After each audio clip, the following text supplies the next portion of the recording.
สบายดีท่านผู้ชมที่เคารพข้าพเจ้าสาวภากิมณีวงศ์ต่อไปเชิญท่านติดตามชมข่าว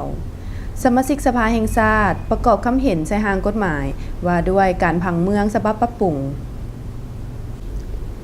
ในตอนเช้าของวันที่16 พฤศจิกายน 2017 นี้กองประชุมสมัยสามัญเทื่อที่ 4 ของสภาแห่งชาติสุดที่ 8 ภายใต้การเป็นประธานของทานสมพันธ์แพงคำมีรองประธานสภาแห่งชาติบรรดาสมาชิกสภาแห่งชาติได้สุมใส่การประกอบคำคิดคำเห็นใส่หางกฎหมายว่าด้วยการผังเมืองฉบับปรับปรุงตามคำถามเจาะจิ้มของประธานกองประชุมโดยเฉพาะแมนนโยบายของรัฐต่อเวียกงานผังเมืองการจัดระดับตัวเมืองและแผนผังตัวเมืองการกำหนดที่ดินผังเมืองการออกใบยั่งยืนผังเมืองและการอนุญาตปลูกสร้างการสำรวจออกแบบผังตัวเมืองและการแบ่งขั้นคุ้มครองเวียกงานผังเมืองระหว่างศูนย์กลางและท้องถิ่นหางกฎหมายฉบับนี้เสนอโดยท่านบุญจันทร์สินทวงศ์รัฐมนตรีกระทรวงโยธาธิการและขนส่ง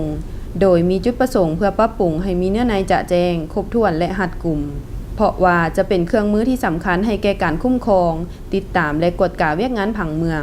ให้มีความถูกต้องเป็นระบบเฮ็ดให้การวางแผนผังเมืองมีความสวยงามสงบและเป็นระเบียบเรียบร้อยดีขอขอบใจที่ติดตามชมข่าวจากสำนักข่าวสารประเทศลาวสบายดี